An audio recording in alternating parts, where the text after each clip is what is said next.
Oh. I think they could, I don't know, hash around that somehow.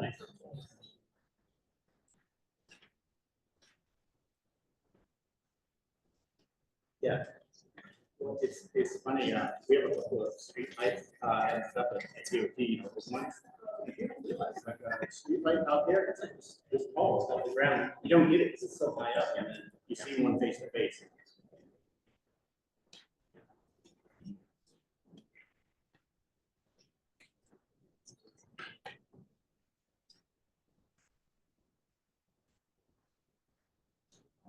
Yeah.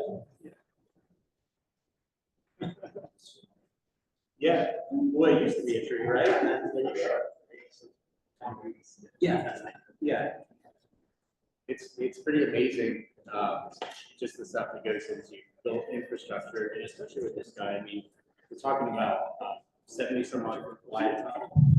It's pretty impressive when engineers put their minds to it and stuff they can come up with.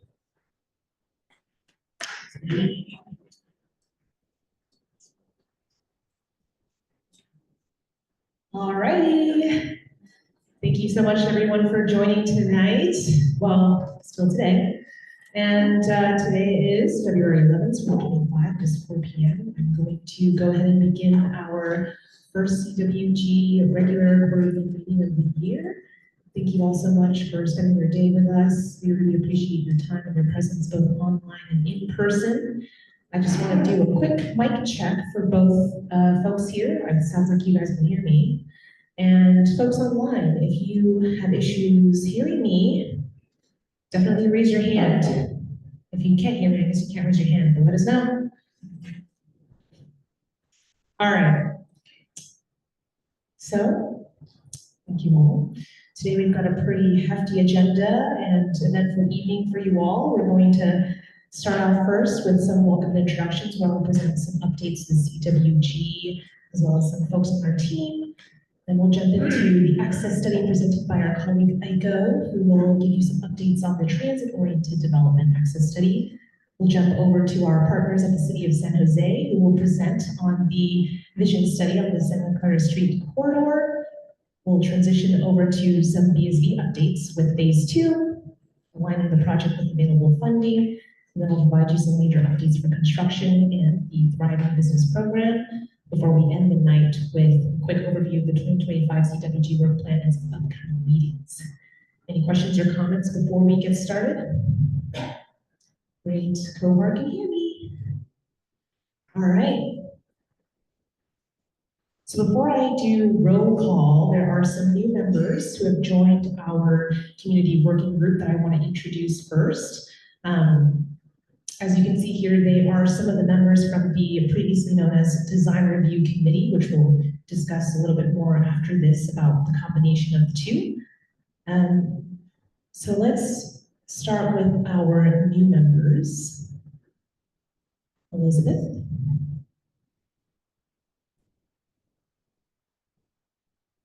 David Fenster. Kohar Scott, I see you online. If you can unmute and say you're present, just so we can make sure you're hearing us. We're gonna get back to you later, Kohar. Oh. Hey, Joe. Go ahead. Hi, everyone. Thank you. All right, we've got Amy Jones present in the room, and Martin Flores also present in the room. All right, let's go through our regular CWG members before we hit the DRC city staff. Adina. Alan. Here, Great, present in the room. CCA. Thank you. Bert. Here to the most part. Thank you so much, present in the room. Carol. Chris. Morrissey. Here from the San Jose Marine Authority.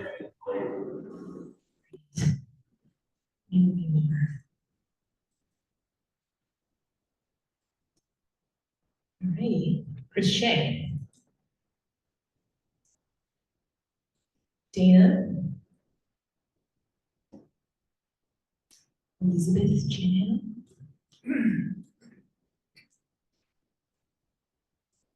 I see you, Elizabeth. Sounds like sound quality is poor on your end. I'll try to speak up a little bit more, but I see you online. James.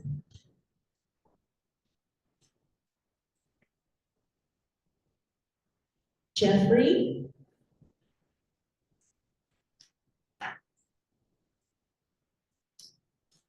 Jose Magana. All right. Kristen.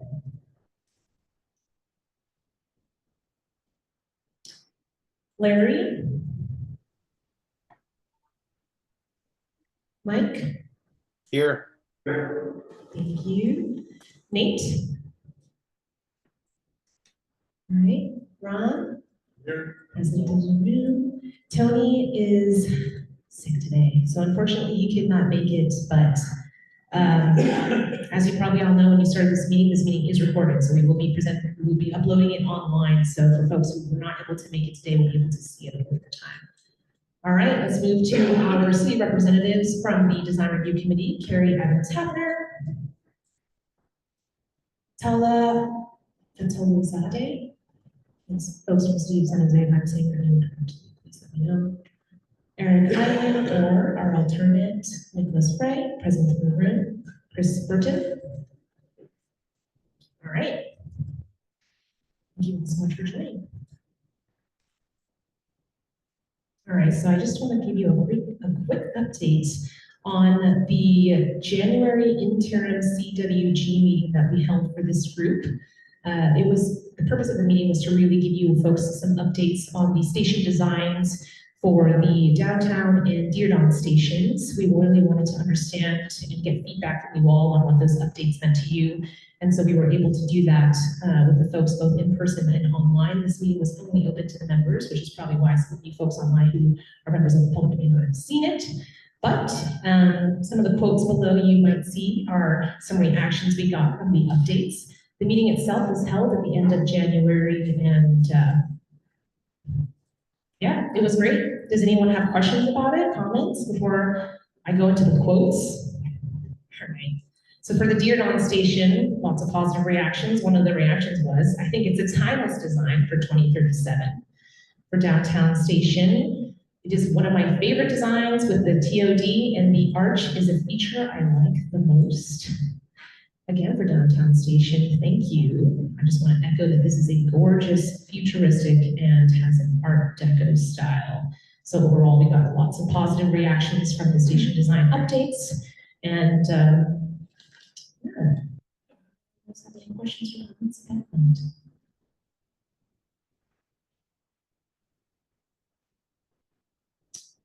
All right.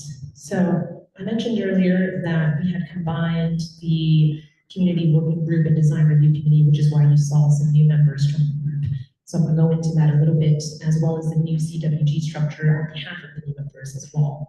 So the new members come from a couple of places, the design review committee, but we also have city staff who were previously present on the design review committee as well. City staff presence is really important because we want to be able to ensure that the new updates and the designs that we make to the BART stations align with the city's future goals and vision.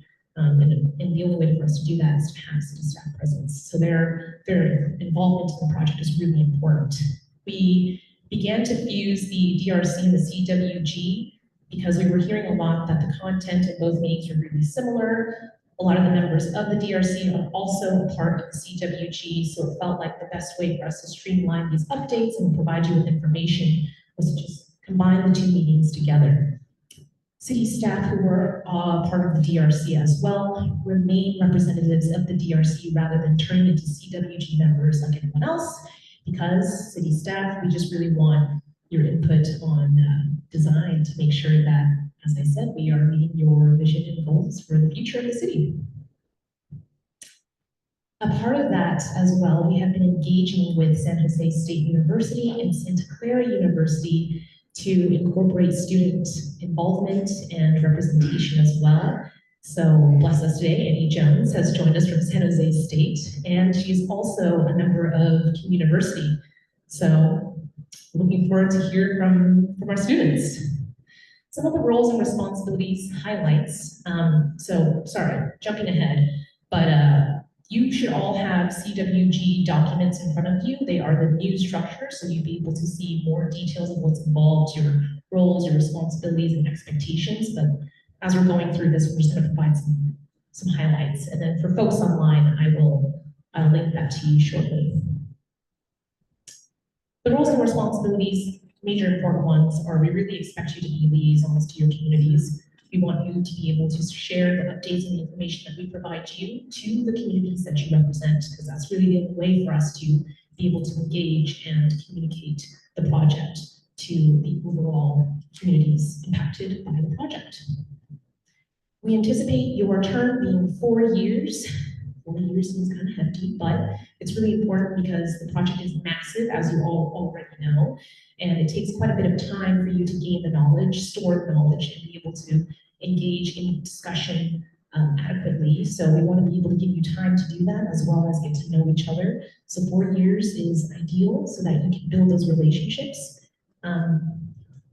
We do request that you communicate your absences in the meetings, which is why it's really important, because if you are unable to attend, we want to make sure that we capture that, because if you ghost us, it's going to be, it's going to count towards our record overall of your attendance. So if we see that you have low attendance and they're unexcused, meaning you did not let us know in advance, then we might count that towards your review at the end of your term, where we'll probably re-engage with you and want to discuss with you if you are still interested in being involved in the process, or if you can help us find a replacement who may have more capacity to do so.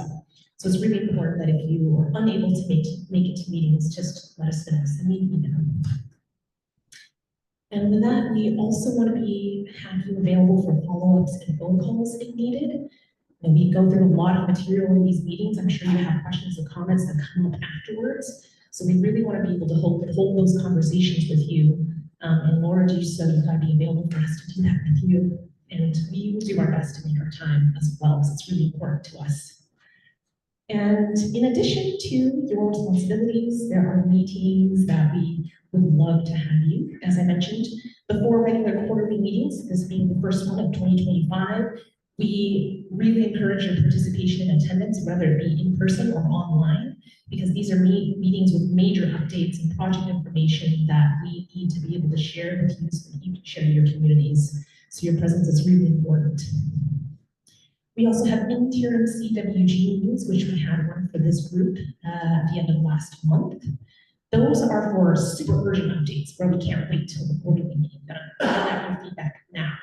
So those will happen as needed, and we'll communicate to you as far in advance as possible, but totally understand if you can't make those as to sudden conflicts. Another type of meeting, which I'll talk to you a little bit after this, speak to you about a little bit after this, is the one-on-one or small group meetings as needed or desired. These meetings are really for us to build relationships beyond the CWG, because really the goal is for us to build long-term relationship with our communities and be able to have a formal conversation so that we can, in the future, be able to connect with you beyond the projects as well. So long-term engagement, really important. Plus, I am also new to the team. So would love for you to get to know me and for me to get to know you as well. Any questions or comments before we move forward? Check really quick on folks online. I just want to see if you all had direct feedback, particularly on the attendance, which is a new element of the structure. So just want to make sure that we're really having good active participation from the organizations that you all represent. Does what we're presenting tonight sound reasonable? Yeah, sorry for those online. Brent here from the project, just asking if CWG members have feedback, particularly on the structure as it relates to attendance and the commitment to being a CWG member.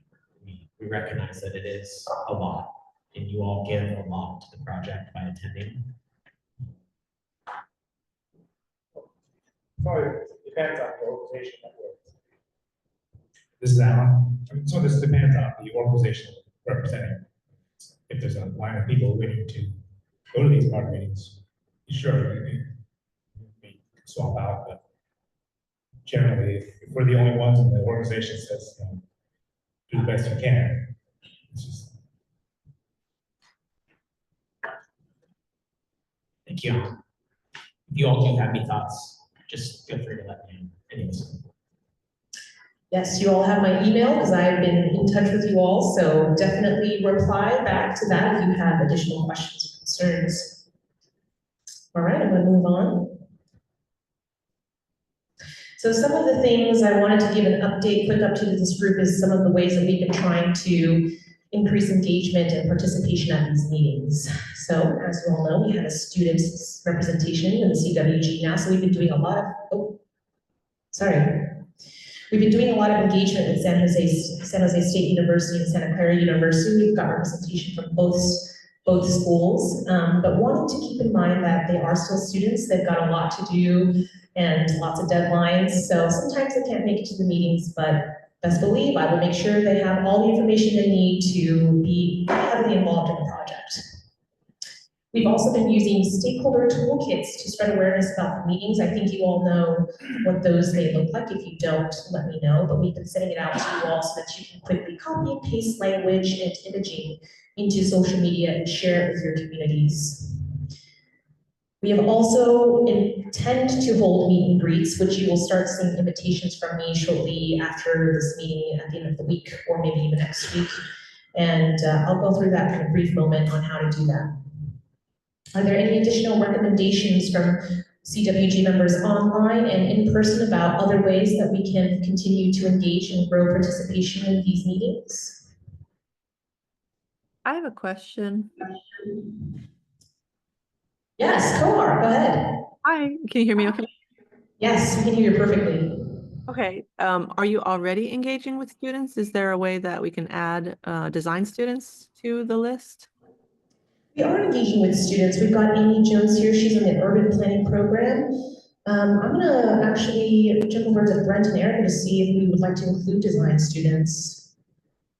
I don't think we're not trying to exclude any particular groups of students at any school. So Kohar, I think we could follow up with you online to see if there's interest from other groups that we can engage with students. Okay, Universities. that'd be great. I tried to email a few contacts that I had, but I didn't get a response.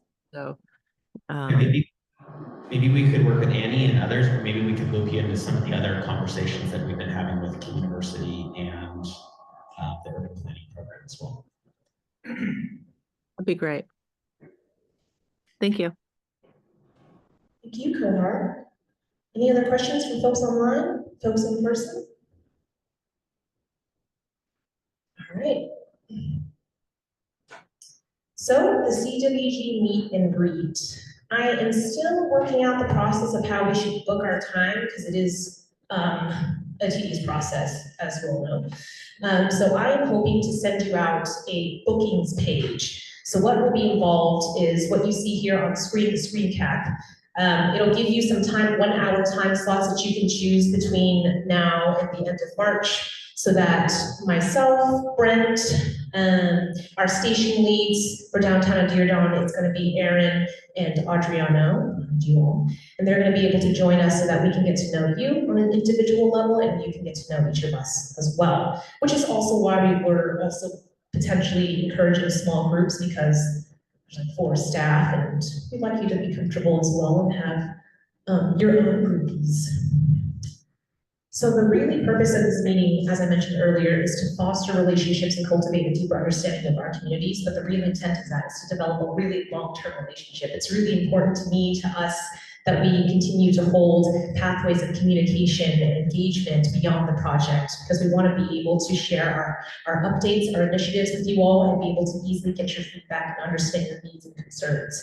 So I hope that you can all make the time for us to join you for coffee or lunch or brunch, and get to know you better, and we can share a little bit about your communities and the history of your experience there.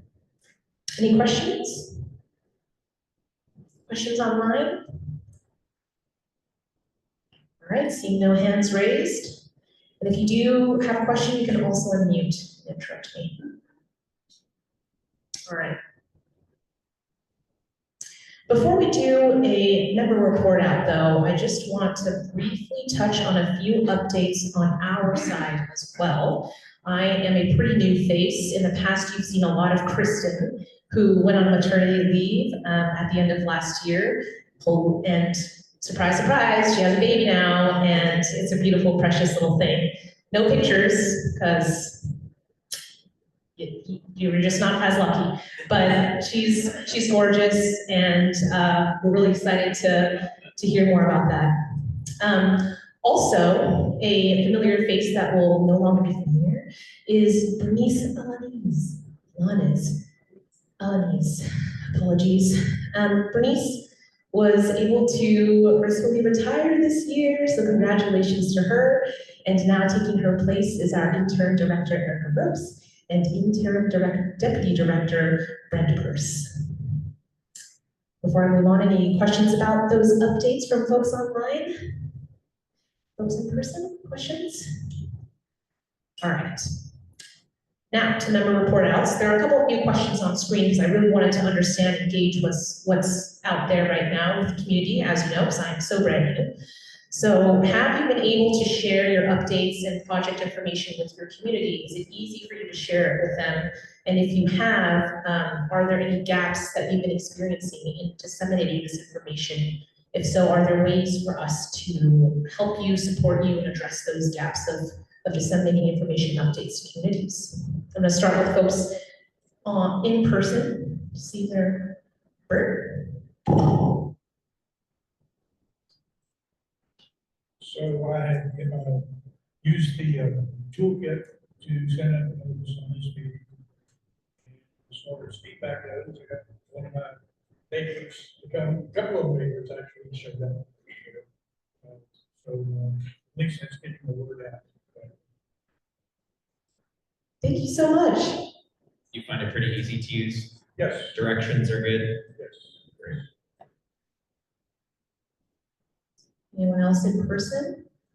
Thoughts on how you've been able to share with your communities, project updates, any issues you experienced trying to share that information? All right, seeing no hands in person, I'm gonna jump online. Members online, are you able to easily share information with your communities? And if not, is there any way we can support you? All right. No updates from folks online. I would like to provide an update. This is Chris Morrissey.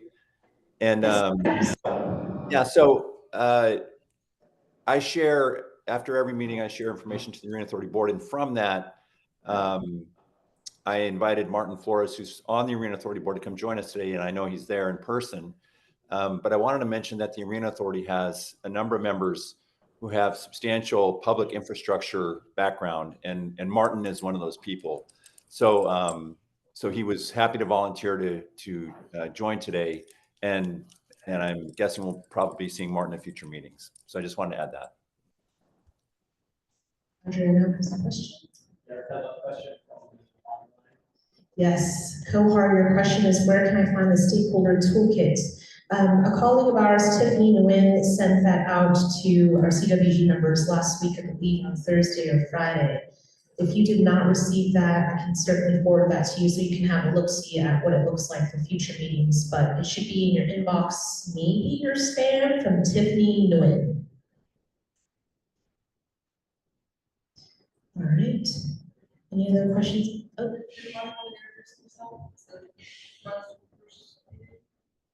This is my first meeting, thank you. Just a little history of my professional background. I worked with the redevelopment agency for 15 years, putting the downtown, helping design, put the downtown together, and a lot of the transportation systems. And so it's really in my heart very much. So I was very happy to participate. I've been in public sector, urban design, my whole career. Just moved back from San Diego, moved back to my home down here, which again, urban design, space between buildings is my purview. So I'm very happy to participate. We're really appreciative of you joining us today. Thank you, Martin. All right, before I move on, does anyone have any other questions, comments about the toolkit? All right, since you have shared updates to your community and you have not experienced any issues doing so far, have you heard anything from your communities? Any questions, concerns that we have not yet addressed, brought up in the past? Folks in person? Nothing. Folks online, please feel free to raise your hand, enter it in the chat, or unmute and let us know. All right, thank you. Hi, sorry. Go ahead. Sorry, I don't see anything about from Tiffany or about stakeholder.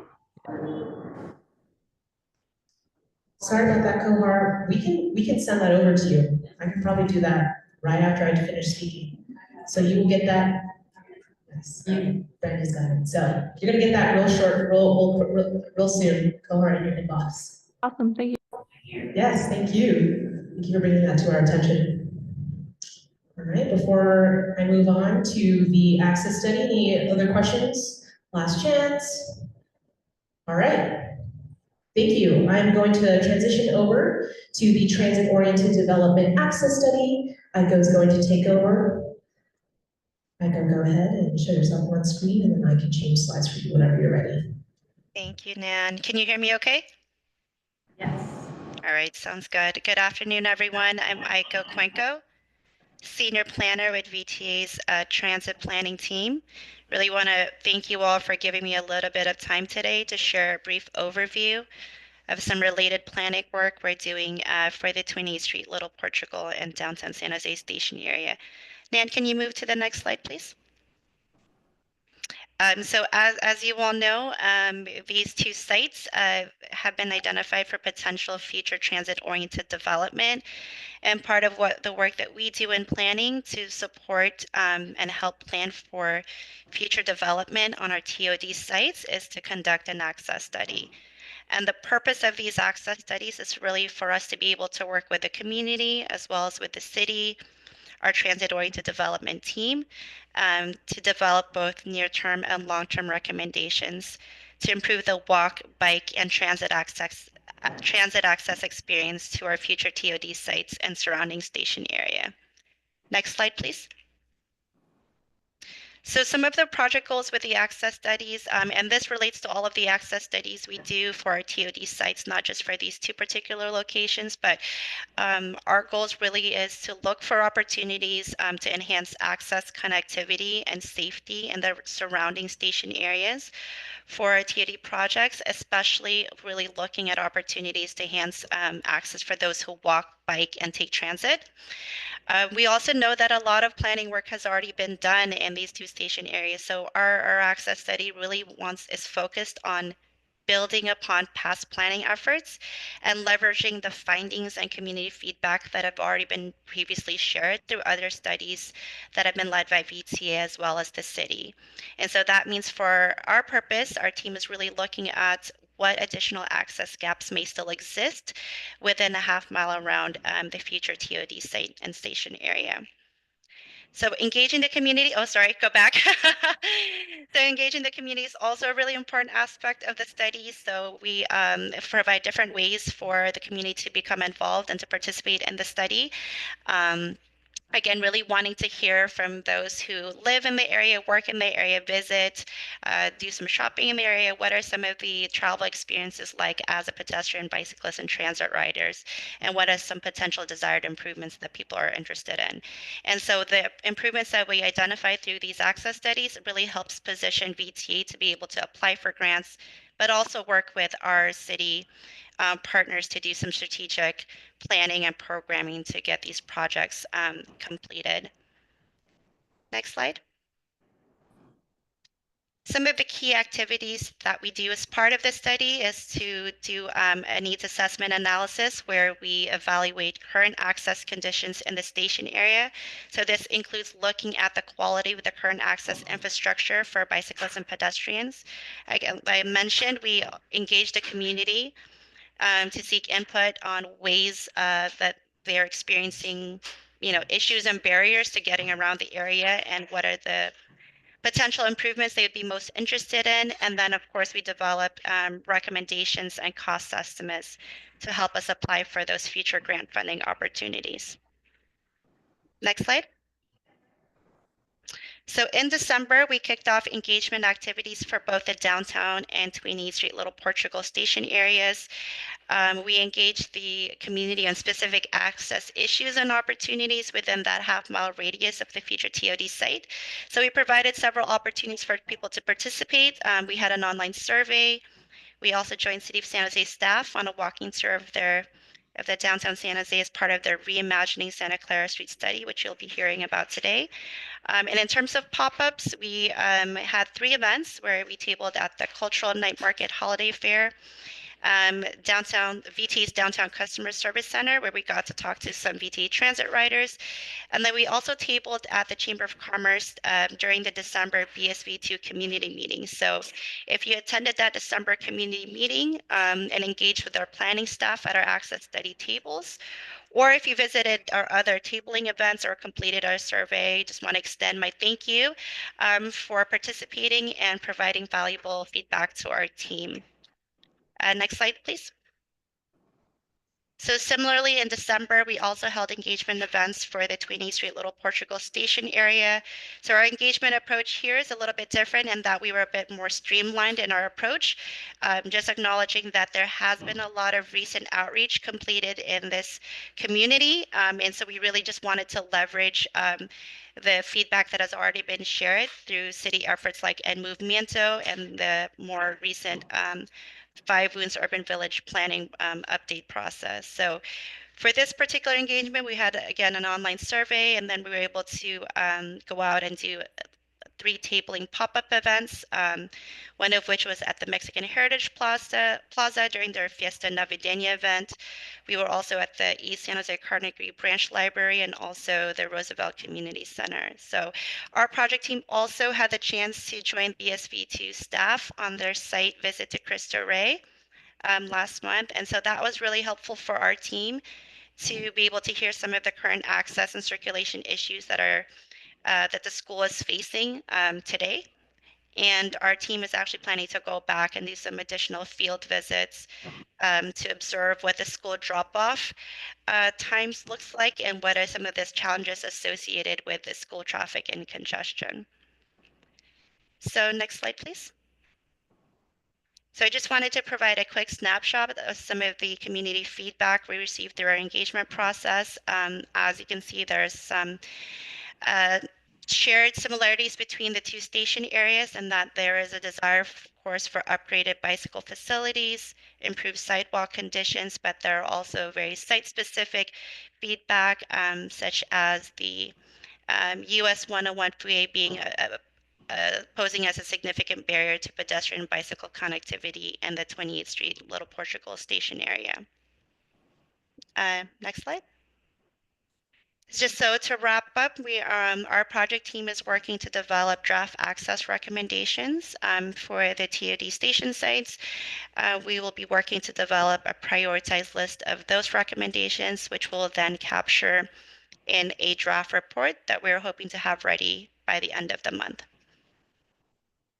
So that's my final slide. I can turn it over to Eric. Thank you, Aiko. Before we move on, just want to stop, see if anybody has questions, both in person and online. Alan? Brent, can you pass? I think I participated in a transit access study sometime back with this group. Is this current study going to supersede that? Is it going to replace it? I'm going to defer to Aiko. And can you maybe specify, Alan, the transit study you were doing? Do you know? There's an access study. I mean, we put little dots on things. We talked about what we want to see on access to the BART stations and such. Was that at the public meeting that you joined us at? No. No, this is years ago. Oh, Aiko, maybe you can speak on that. Is that yes. Okay, I think that's correct.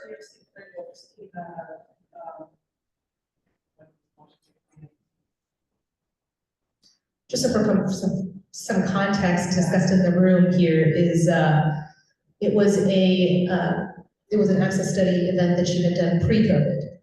Yes. Aiko, can you speak on that at all? Which station area is he referring to? Downtown? I focused on downtown. It was on downtown.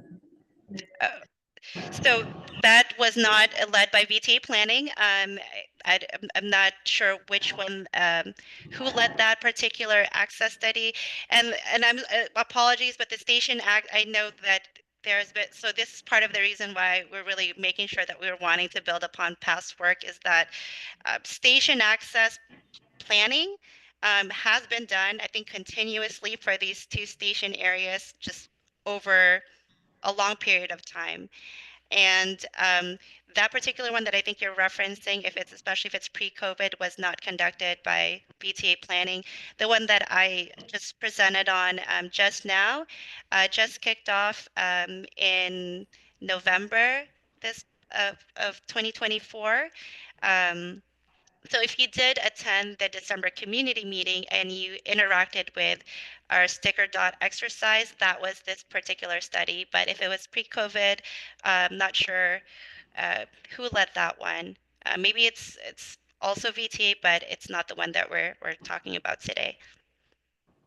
Thanks, Aiko. You follow up question to that, Alan? This is Adrian, just to add some clarification. In 2018, 2019, VTA conducted access studies around 3 of the BART stations. That was part of what ended up becoming our transit-oriented communities playbooks.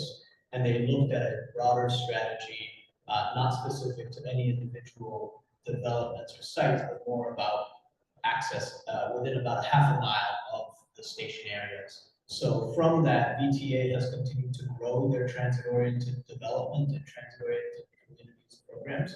And that is what Aiko's study now is focusing on, specifically the transit-oriented development on the lot immediately behind the station. So it's a continuation of that effort. Thank you, Alan, for that question. Any other questions in person? All right, folks online, did you have questions about the access study? All right. Seeing no questions, let's move on to Eric Ivan to present the Reimagining Santa Clara Vision Study. Did you want to?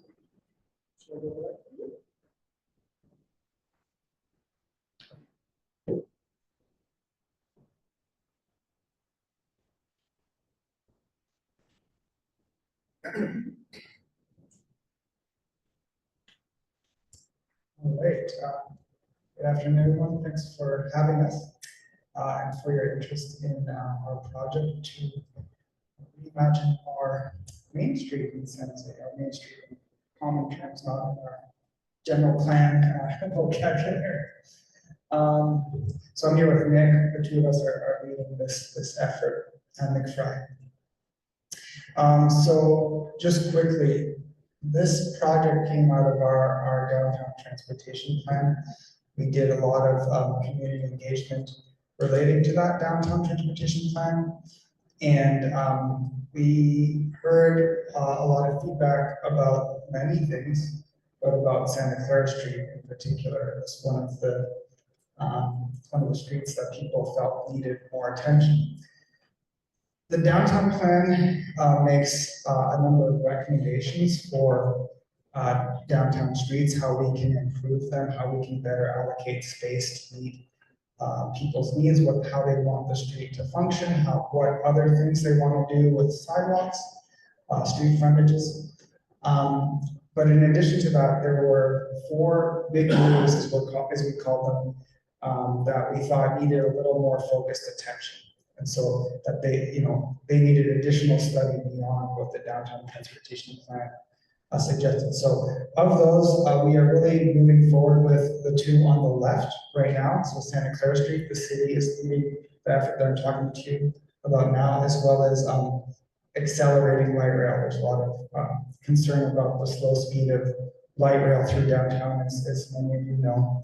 But VTA is leading that effort with Jason Kim in particular. So with that,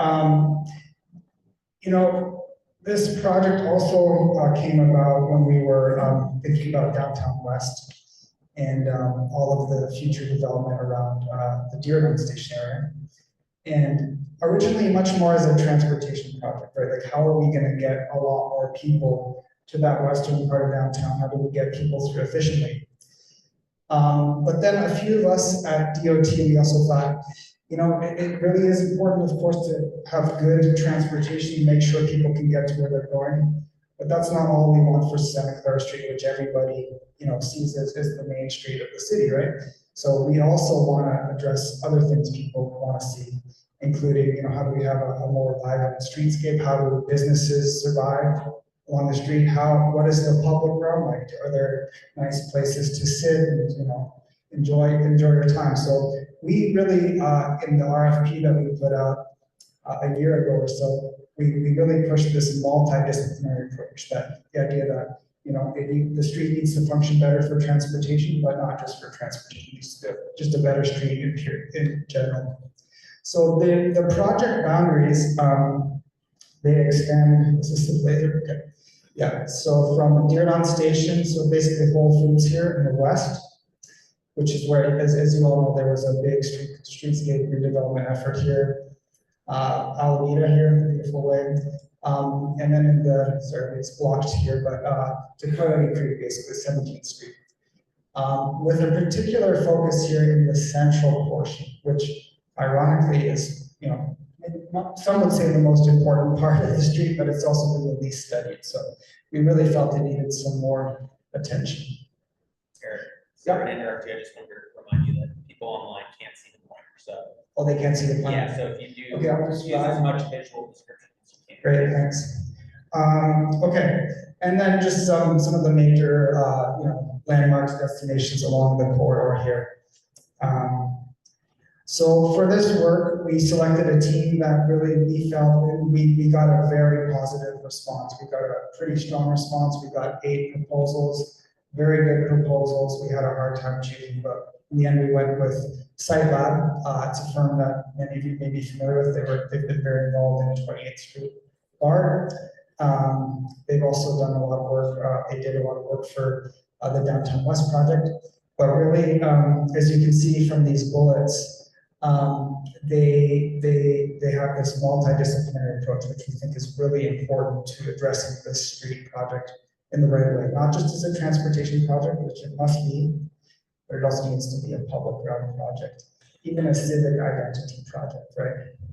So those are the reasons we chose them.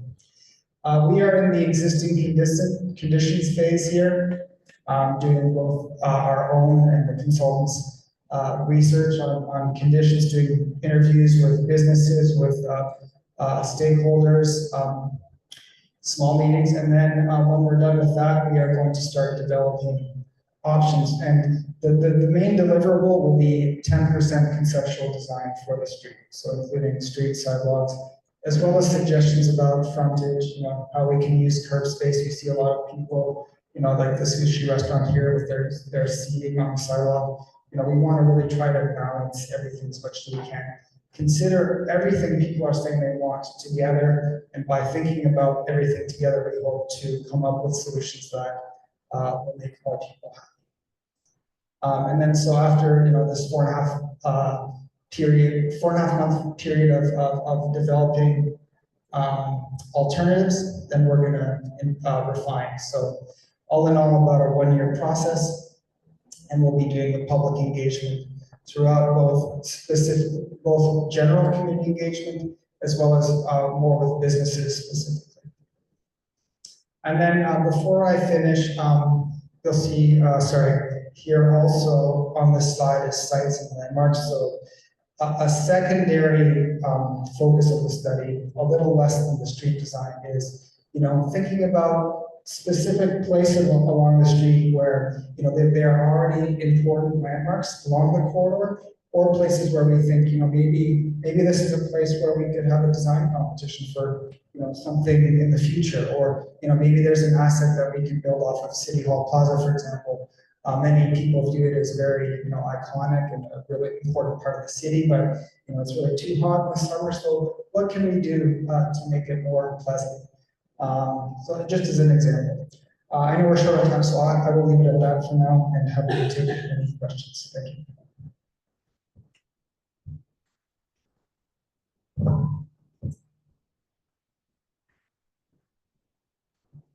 Any questions online? Any questions in person?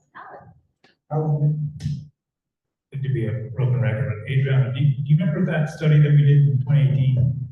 That also, because I remember there was part of the two studies, the East Santa Clara Village study, and it was related to this project, where we looked at the Santa Clara corridor and came out with recommendations for building heights. I remember something about sidewalks, sidewalk width, sidewalk planters, things like that. So I'm assuming this builds on that. Yeah, that's for a segment of the street farther east. So as I said, there is some overlap actually with the eastern portion, but especially the central portion, there has not been a focus study on how best organize the space. So especially west of City Hall. Looked like it was included, kind of a cool way. Nick, do you want to say anything? Yeah, absolutely. I mean, my whole point is, being this in the last question is, we spend a lot of time on those things. I assume they're being incorporated, looked at. They're not just gathering dust somewhere. Absolutely, Alan, that's a great point. And just to clarify a little bit as well, I think you're referring to the East Santa Clara study. Yeah, a lot of studies with similar names. And as Alan mentioned, that is really focused on the right portion of the screen here. And again, something that we do want to build off of. And where that plan really focused on a lot of land use that we're speaking to. We're really more focused again on transportation and then public space in this one. So again, a lot of planning going on the corridor, and we're planning to use our effort to solidify that and really bring it to fruition with a full design for it.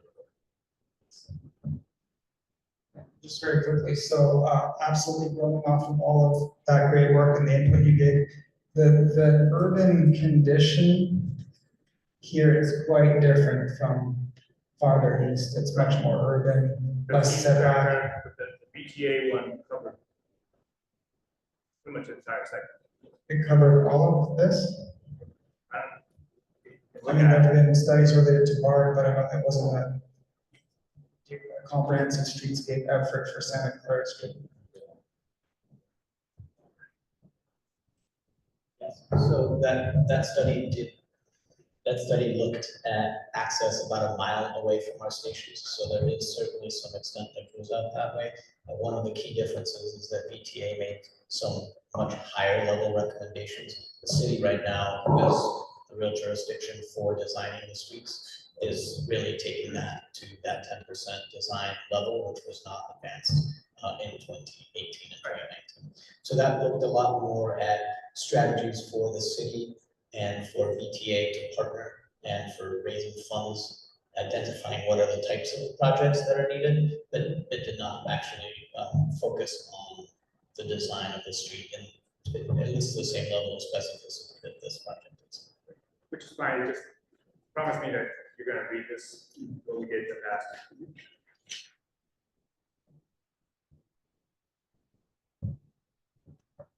Yes, it's like a very intense study, but one thing I we're very fortunate to have the Guadalupe River project right next door, and I think having that opportunity and having a piece of this upgrade is really important because as it exists today, I think it needs to be upgraded substantially because it connects to so many things.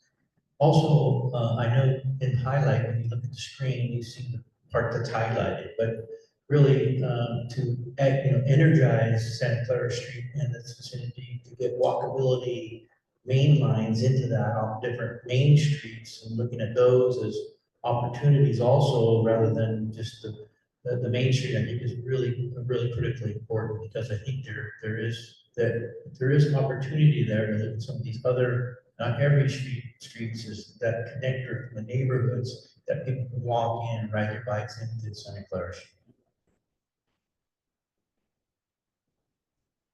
Thank you, great comments. I'll just point out on the first on Guadalupe River Park, you'll see this photo. So we are very much thinking about what's going on there, how we can make a really, you know, a convenient connection, but also a memorable connection. So that's an important part of the core where we think, yeah, this is a place that will define the street.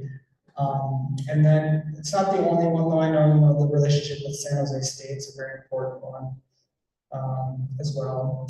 And then it's not exactly what you're talking about, but you see that our boundary here, we're showing one block on either side. And the reason for that is that we're going to have to make tough decisions about how we allocate scarce street space, right? So not everybody's going to be able to get everything they want. You know, we're going to have to decide between sidewalk space in some cases and maybe, you know, parking, bus space. So we think, particularly with respect to parking, you know, there's some places where maybe if we take parking away, we can relocate it to some of these perpendicular streets if they're a little bit wider, you know, reconfigure it, put in diagonals, stuff like that. But that's the reason for this project boundary as we've shown. But I know it's not exactly the point you're making, but related. Is there a follow-up?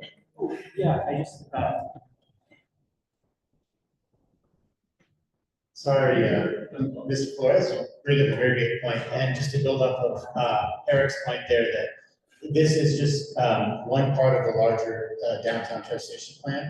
So I think you hit the nail right on the head there, that this is really kind of an anchoring piece of a lot of the other design work that's done in San Jose and in downtown. So for instance, while this street is our focus, again, we've really focused on improving bikeability and walkability to Santa Clara Street and on off. So really, really great. Thank you. I just want to ask a question from online from Kohar. How do we get the communication list to be involved with this group when competitions or surveys are distributed? We have a webpage on our public site. For now, though, I don't know if we have a sign up, but we will add that. In the meantime, please just email me. Is my address on the presentation? Your email is not titled into the chat. Okay, Eric.Violence, And Nan will make sure that all of our outreach goes out to your guys' list as well. Both of you, we have a member of the public here too, that I think they have some follow-up questions for you. Okay. We do need to keep the agenda. Yeah, I will. Yeah. Great. All right, thank you so much. Appreciate your interest. All right, here we are moving on to the next agenda item just to keep up with time. So if folks have any other questions, please email Eric or myself. And Eric his email is in the chat as well. I'm going to transition over to Erica so she can present to you all phase 2 updates.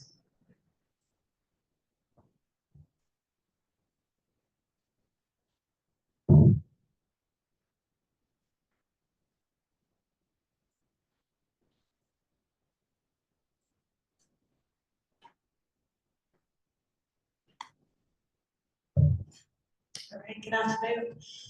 We have been doing a lot of work since we last met with you in November, and there's 3 main big questions that the program is facing right now. The cost savings that we've been talking to you all about, aligning our $12.75 billion project, reducing that funding gap to somewhere between, to close the $700 to $1.2 billion gap. So we've made some progress. We're going to talk to you about that in a minute. Making sure that QHA trailer or a contractor can build our project within the budget and make sure that we have a path to signing the full funding grant agreement with FTA before we award the next large phase of work to the tunnel and track work contractor. So we're going to give updates on those areas today. In December, we had our program management oversight consultant with FTA, the Federal Transit Administration, come out to our office for a full day workshop December 18th, where we reviewed our major cost savings with them that we've covered with you all as it relates to level 1, which we'll get to in a minute, kind of the initial cost savings related to systems and some station improvements and such. And they confirmed that all of those are within our current environmental clearance and provided meaningful feedback that we're moving forward with. They also came with some of their own ideas that we are beginning to explore, and we'll continue our coordination with them.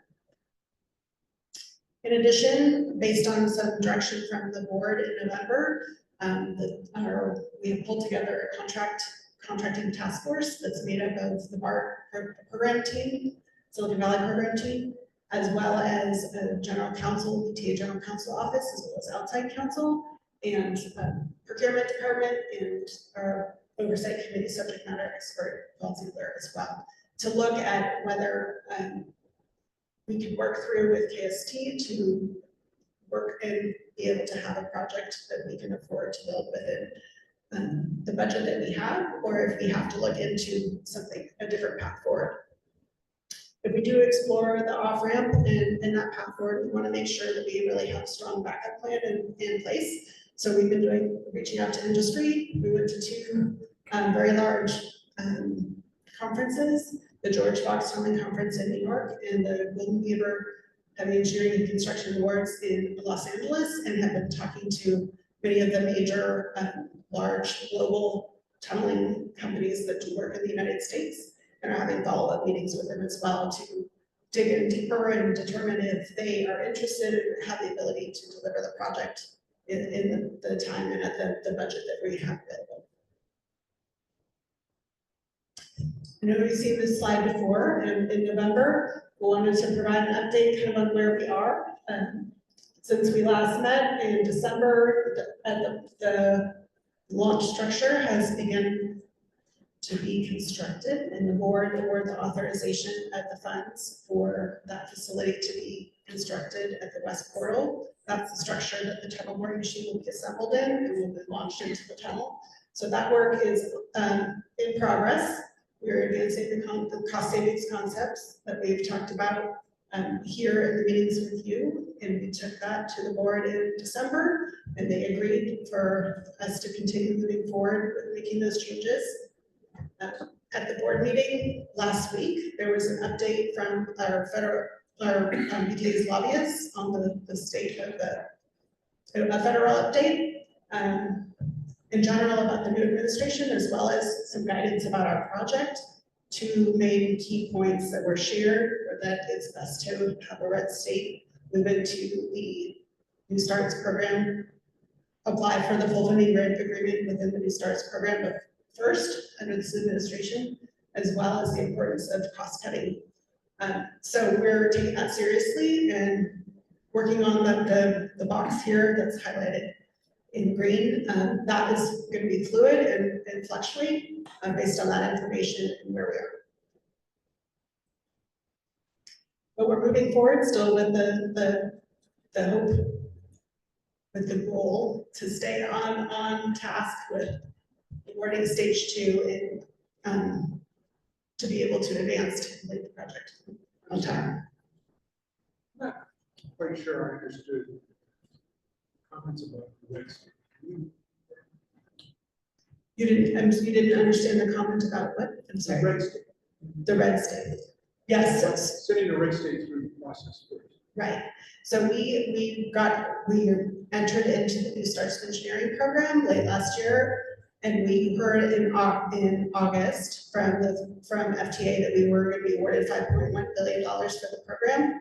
And so now under our next step, if you see in the bottom row, we had planned to submit our FFGA readiness documents into FTA in April of this year, and which would then, after that, we would have a risk workshop with FTA and the PMOC. Then we would submit our application for our full funding grant agreement, and then we had anticipated and hoped to get our agreement in the end of December of 25 or early 2026. And so what the suggestion was to let another project that's coming from a red state apply for the full funding grant agreement before our project. Is that project identified? Yeah, so there's a couple of different projects in the pipeline there's a project from Utah and other places that are in the pipeline, so yes. So this is information we just got last Thursday, so we're still digesting and figuring out the path forward. But yes, there are other projects. Thank you. You're welcome. Okay, any other questions on the overall project update before I dive more into the cost savings?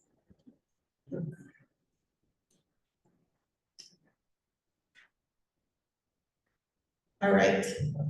So this table, or version of this table, you all have seen before. I believe when we met in November, we had the first four, or several of these items on there.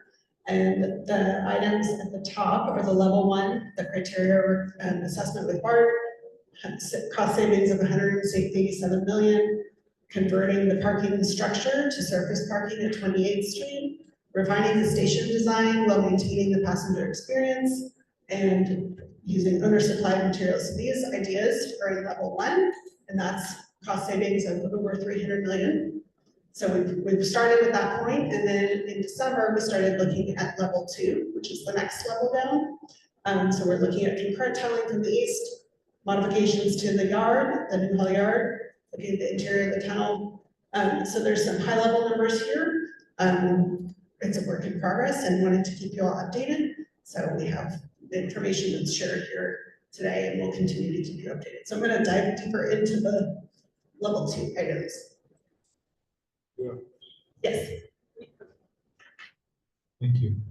On the virtual parking structure, what has been the VTA's experience with the parking facility areas versus what was planned? I mean, is that facility being used at the expected level?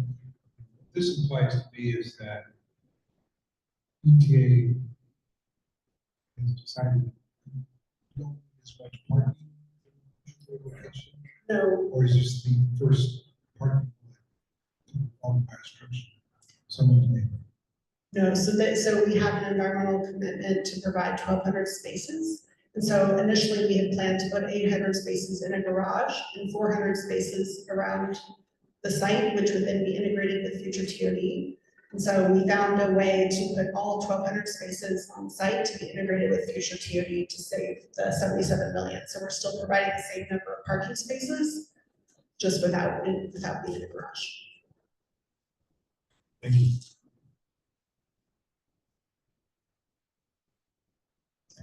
All right, so similar to what we showed for level one, but the different criteria here, we have an evaluation.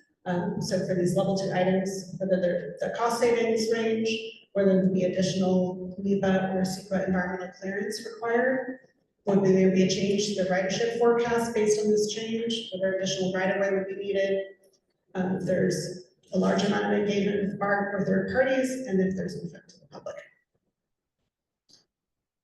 So these are all shown here in the assessment on the bottom, those responses. So first we're gonna give an update. So each of these level two items or areas have task forces created around them to look at these and explore these options. So as we've done a lot of technical background or technical study on Twin Bore in the past, this concurrent tunneling from the east focused on a smaller single bore, starting at the east portal and going all the way down to 13th Street. So the extents highlighted in red on the screen there. The larger 53-foot diameter tunnel boring machine would launch from the west portal and meet down at 13th Street, and that's where both tunnel boring machines would be removed, is what has been evaluated thus far. With initial space proofing, we determined that the smaller single bore tunnel would need to be bored with a 45-foot diameter tunnel boring machine.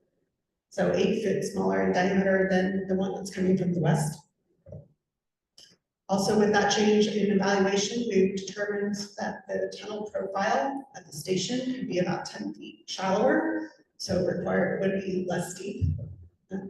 With these changes that have been explored, there wouldn't be any surface level change to the passenger experience at the 20th Street station, but the below ground boarding would be at a side platform versus the center platform, which I'll get more into in just a minute. With these changes, there would be an increase in truck traffic at the east portal and at 28th Street area and at 13th Street. And we would need some additional right-of-way that we environmentally cleared, but did not determine that we needed at the east portal. So this is what was reviewed by the task force, still being evaluated. We're looking at what some of the schedule savings would be with that and refining the cost. So we don't have that number to share today. But because the tunnel diameter is smaller and it's closer to the surface, this here is a cross-section of the 28th Street station with the station entrance building over on the right side of the screen and the north ventilation facility that's located at the corner of East St. James and 30th Street over on the left side of the screen.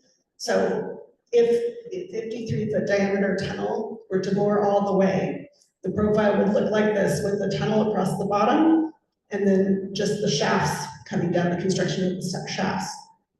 But because if Task Force A is looking at a smaller diameter tunnel, then at the top over on the left, to the left of the north facility, within the tunnel, you see there's a lot of art infrastructure there. That no longer fits in the tunnel. And because the tunnel is shallower, then we do a cut and cover box for the entire station. So now instead of just excavating at the stations, but if this were to advance, we would excavate the entire space between the two facilities there. So we'll report out more information when we have made a decision. So which section would be shallower between 13th Street and? So, right, so at the portal this is at 28th Street Station right here. All the way to 13th, it'll be shallower. I don't know for sure all the details because it's a high level study that's been done and I don't have that off the top of my head. This was one of the reasons it was able to go underneath straight up Santa Clara is deep enough underneath the bridge in Higher Creek. Yes, my recollection is that it was more at the East Portal and at the 28th Street Station area that it was able to be shallower. And so yes, we would still need to maintain the ability to go on. So this Task Force A alternative, did the station design would be totally different from the other plan? No, so the above ground station design and the passenger experience above ground would be the same. Once you get into the station, instead of having the switchback of the escalators to get down to the platform, you can see in the bottom there would be kind of a cascading set of escalators. And then before, with the larger single board, we had a center platform, so the trains would come on either side. And now with this configuration, the boarding platforms would be on the side with the trains coming in the middle. So when you come down at below ground, the passenger experience is different because it's side platform boarding versus center platform boarding, but above ground, the experience would be the same. And the design would stay the same?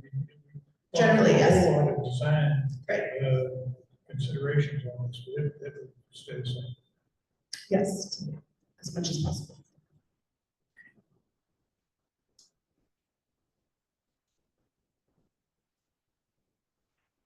The diagram below is showing an underground configuration that's much more similar to what we had in 2022. So nothing here is drastically different than I think what has been shared with the community in the past in terms of one way that the station could be constructed.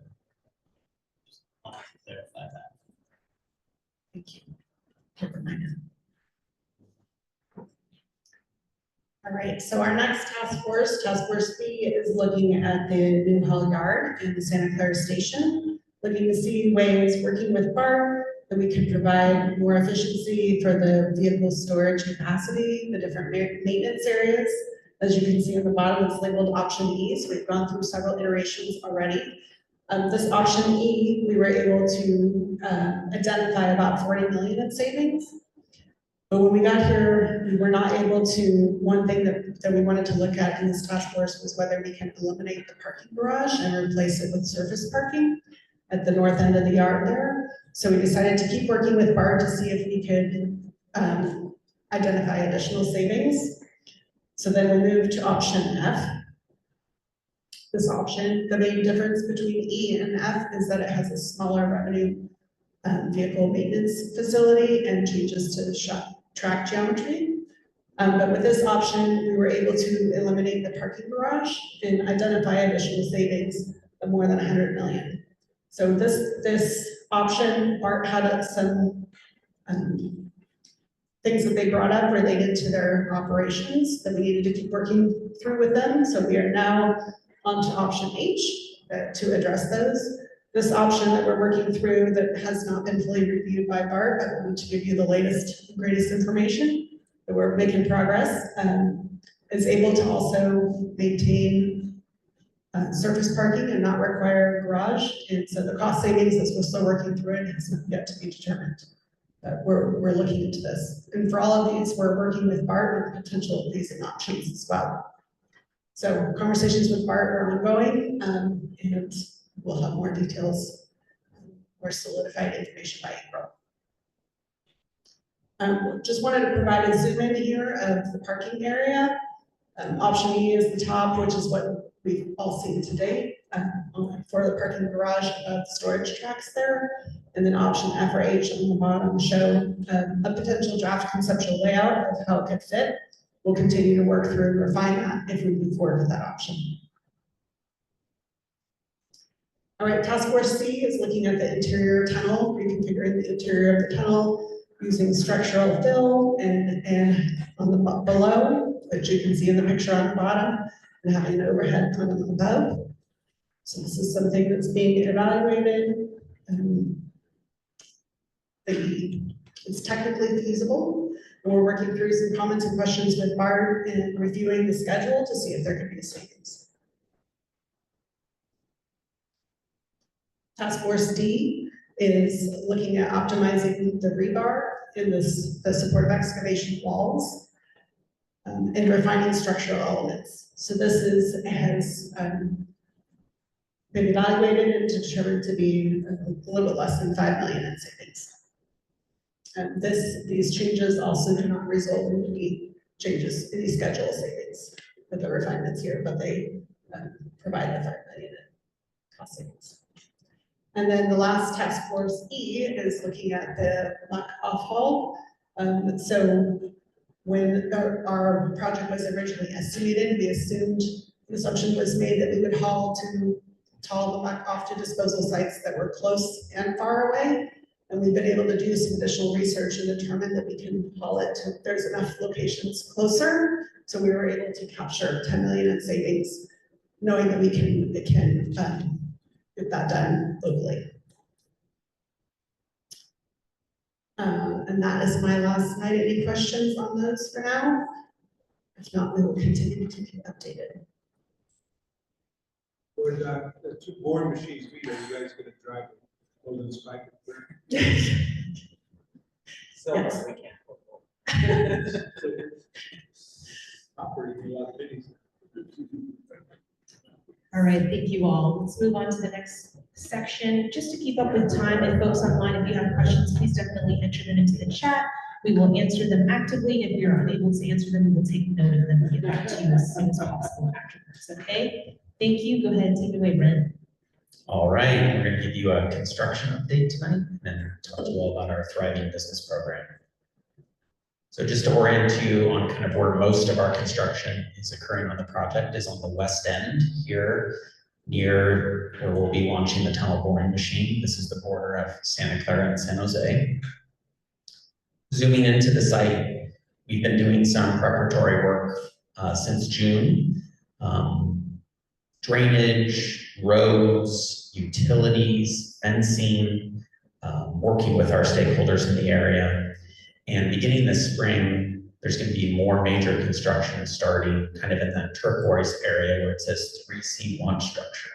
So this is a big shaft, a big hole that we'll be digging and excavating, and this will be the location where the tunnel boring machine will be launching.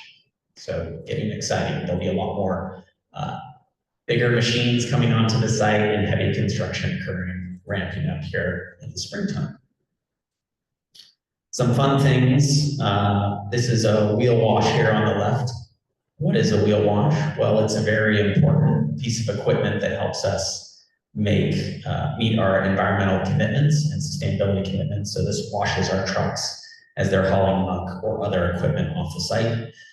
This is not a burst pipe. On the right, we've been improving our drainage. So this was a railroad yard for a long time before VTA purchased the site. It needed a lot of improvements. There's now proper drainage on the site to capture stormwater and rain and collect that and move that into the places that it needs to be moved so it doesn't prohibit any construction. We've been working on a pretty hefty road that goes through the site. I am excited about this because I've never worked on a construction project that has like a formal road for construction traffic, so this is kind of a big deal. It will actually probably one day help with our public engagement too, as we launch a tour program maybe in the future. Just it's an easy way for our contractor to access the site, for their staff and craft to access the site and to move things around. So we'll show you that in a video here a bit too. And then on the right, just kind of updating you, showing you how our teams work on utilities. This is an air pressure line.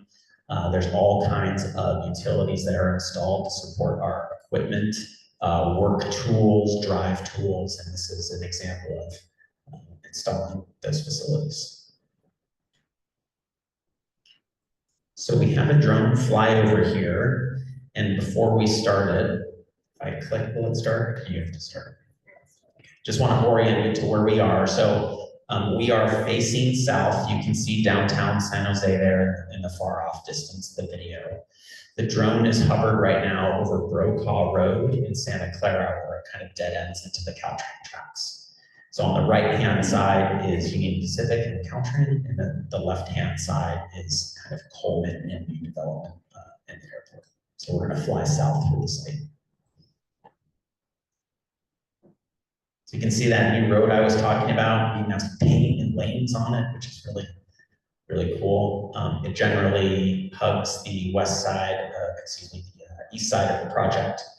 All of our contractors' trailers there are installed on the right. Staff parking, you can see the drainage now starting to appear there in light brown along the road. So this whole area eventually is going to be staging for concrete plants. There'll be a place where the muck will be dried, so there'll be a muck bin. There will be a place where we actually build the tunnel lining segments for the tunnel itself, so there'll be a whole factory there to the right of the site. So this drainage is really important because we have important neighbors and partners next to us, like the earthquakes practice facility there. This did well in our recent stormwater event that we just had. We had a pretty considerable amount of rain. And I think last time too, I talked about these blue tanks. These are filter tanks, so these help filter the sediment or water on site when we're doing construction before we discharge it. Make sure that it's clean. All right, so we're making progress. I think last time we showed you a video a couple months ago, we didn't have any of the infrastructure in place now. So in a couple months, we'll be able to show you kind of what that excavation looks like. It's going to be starting kind of right here in front of us, next to the tracks there. All right. That was actually the first time I've seen that. Just being totally transparent with you all. Get to bike next to the site every day, so I get my eyes on it, which is great. So just a quick reminder, some big things that are coming, that mobilization for the tunnel boring machine, that's going to be starting in spring. We're going to be doing active engagement in the community in and around the station. There'll be some notices that will be coming out. We'll be starting double shift work, so this will be night work and also the 7th day of work on Sundays. So we'll be letting our communities and stakeholders know in the area that we'll be starting to ramp up our crews. On the other side of the project, on the east side of the project near Las Plumas, kind of where the east portal is, we're going to be doing some small soils testing work. This is on property that VTA currently owns. We've let our neighbors know and we have a construction notice out site. It's going to be some minor work trucks, but just letting other members of the community know that we'll be having some work going on in the east side of the project as well. Any construction questions? Folks online, any questions? All right. All right, let's move on. Okay, got one more item. So this is an exciting one. I think it's been a while since we've updated our community working groups on our business program. This program used to be called the Business Resource Program. We have another group that we meet with regularly called the Small Business Task Force. It's made up of primarily small businesses that are along the corridor, council offices, supervisor offices, and they gave us some great feedback to work on the name of the program to make it more active and represent kind of helping businesses be resilient during our major construction. So we've renamed it the Thriving Business Program. So this was developed, it's been developed over several years with feedback from businesses on ways that we can support businesses and make them more resilient during construction. We've done interviews, we've collected data, a lot of case study work from other agencies that have implemented programs like this. And we've also learned from our own successes and failures as an agency too. So VTA has built a lot of projects and we're striving to always do better. So for BART, we're going to have a dedicated program, and our board has made a pretty significant commitment to support businesses during the project. They've approved a $15 million budget. That's approximately over 5 years. It would be $3 million per year to help support this project during major construction. So goals, make businesses or help them be more resilient during construction. This isn't a program that's meant to cure all things, but it's really meant to help supplement and provide other resources and programs for businesses during construction. So we really want to help businesses maintain their customers, those walk-in customers that are really important for the businesses on the corridor, particularly around our stations, in our downtown core, around the 20th Street Little Portugal station. We want to support them with business and marketing programs. We want to highlight them on our services. We really want to call them out and lift them up and support them during construction the best we can. And then we also have a direct grant program as well that will assist businesses. Small businesses defined in this program are 35 or fewer employees. You will have to have a business license in either city, Santa Clara or San Jose. And there are some non-qualifying businesses, liquor stores, a couple of others that will not qualify. And you must have a physical storefront. So those are some important qualifications for the program. There are 3 elements of the program. One of them is a marketing campaign that we call Eat Shop Local. You've seen maybe similar campaigns the Downtown Association has run or other business associations. This is like a signage and marketing program. We'll be highlighting businesses through social media, maybe doing sales partnerships with them or marketing partnerships with them. I'll have a published vendor list that we can distribute or that you all can help us distribute. And we'll have a resource network program. We're building this out right now. This will provide technical assistance to businesses and offer them services to help amplify and grow their businesses during the project. And then the direct financial assistance program that I mentioned that our board has authorized. There are 2 categories. One is a business can receive $500 pretty easily. And then there's a second tier, which is up to $10,000 per year annually. There will be an application. We're trying to make that application really easy and accessible for businesses. And we'll be working with CEOs and other businesses to help inform our small business communities about these services. So one of the fun things tonight and why we're bringing this to our community working groups, in addition to our task force, is we want to get feedback from you.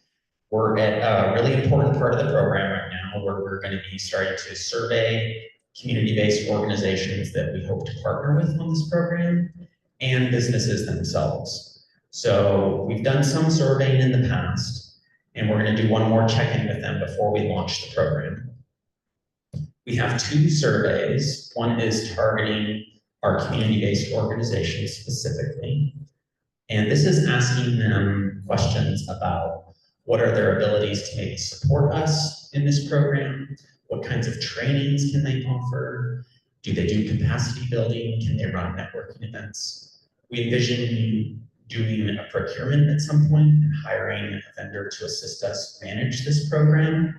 And we see CBOs as a core part of that. So we're kind of asking, hey, how can you support? What resources do you have staffing capacity?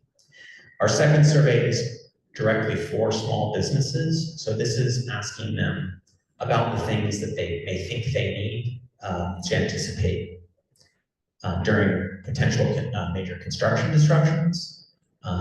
Again, confirming operating hours for them. What type of marketing programs do they have? Do they have that ability? And then just collect general information from those businesses about how they operate. Do you have a parking lot? You know, what are your hours of operation? Specific needs like that. So right now we have basically our draft surveys completed from a staff perspective, but we're getting feedback from our task force. We want to get feedback from you all as CWG members as well. And we have a little homework assignment. So we've sent these surveys out to you in advance of the meeting. If you didn't see them, we can resend them or bring them to the top of your inbox. But we'd really love for you to take a look at them, read through them, give us some feedback over the next 2 to 3 weeks so that we can incorporate any changes. Our next step is to really translate these into multiple languages and work with our community-based organizations to get those back out to businesses. So you don't want us to distribute? Not yet. Just for folks online, didn't hear, don't distribute. Yes. These materials. Yeah, this is for your eyes only right now. No, You're asking us to help design. Yeah, I mean, we've gone through the questions, but you know, we're not recognizing that we're the best experts there are. Maybe you all have feedback on questions or things that we should be asking. So we would really love your thoughts and opinions. We sent you 2 other documents as well. One is called the Construction Readiness Guide.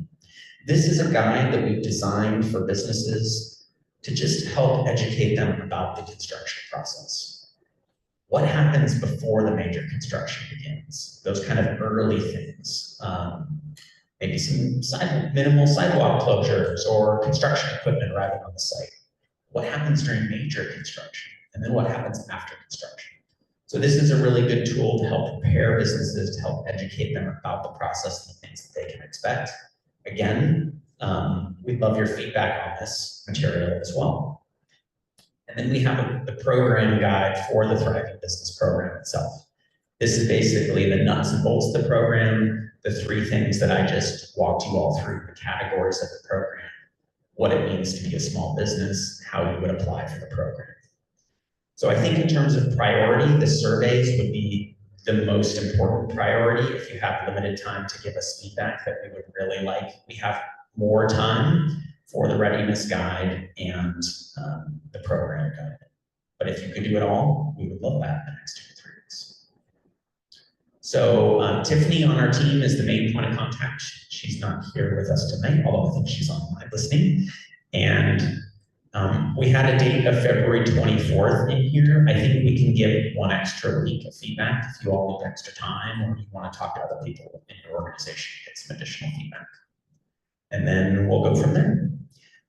So you can probably expect a follow-up email from Tiffany, maybe in a week and a half or 2 weeks, just checking in and kind of reminding you all the time. Any questions before we start to wrap up? All right, folks online, if you do have questions, we do have only 2 minutes left, so just wanting to keep on schedule, please go ahead and enter that into the chat. If we are unable to answer it tonight, we will definitely get back to you as soon as possible. And Kohara, we did see your comment. Thank you so much. All right. All right, one other item.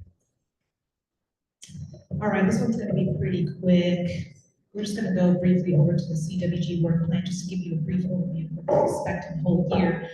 So our first meeting was today, February 11th. The next one will be in May, another one in September, and then we'll end the year in November. So you'll see that we're going to provide you constant updates on the phase 2 construction, aligning with project, and the aligning the project with available funding and the community engagement A lot of this is going to change the content, some is going to change over time as you proceed and progress with the project. So today we're giving you construction updates on preparation for construction and demolition, but in the future, we'll talk about all these things as they are actively happening on the site and how we intend to maintain the site. Any questions before we move on? Folks online? Folks in person? Great. Just one other thing to add. So this, this work plan is your work plan. So we didn't have enough time to go through it thoroughly, but to take a look at it after the meeting, make sure that it's covering the things that you want to cover, that are looking ahead. If you have other ideas, just please let Nan know or Eric or Brett. What is the construction management plan coming up with downtown station? Construction management or traffic? Yeah, so as I mentioned, we have the contract packaging task force, and we're looking through how the different things are being aligned. So we're evaluating the time frame, and we're going to pick that up back again to make sure that we get it done in a timely manner. And so as we're evaluating these cost savings and that contract packaging, we'll reach out to you. We're going to have it, but we should definitely have an update in May. But if it's not that before, I'll have to reach out to you and let you know. Yes, for folks online, CWG members, these presentations were also emailed to you, so you should be able to see the work plan yourself. For folks in person, it was also emailed to you. You have a physical copy. This will also be uploaded online after this meeting, after the rest of the meetings this week, and we'll be able to look at that as well. Chris, did you have a comment? I did. I had a quick note that November 11th is a public holiday. Say that again? Oh, gotcha. Well, guess we'll have to reschedule. But we'll figure that out when it gets closer to the date. Thank you for flagging. Any additional thoughts, comments? Meetings. All right, so on screen here are upcoming oversight meetings, oversight committee, as well as board of directors workshop and meeting. The one on February 28th in particular is going to be an orientation of the new board members, so if you'd like to get to know them or at all, then you can definitely join the meeting and meet all of the new board of directors. Are there any questions about upcoming meetings as well? These are all available on our project website on the calendar events calendar. So if you need to access the links to these meetings, the dates and times after this, you can definitely get that on the website at vta.org/about/boards-and-committees. Any additional thoughts, questions? Folks online? Last call. All right, we are 1 minute over the meeting. Thank you so much for sharing us those extra minutes, and have a good night. Thank you. Nice meeting you.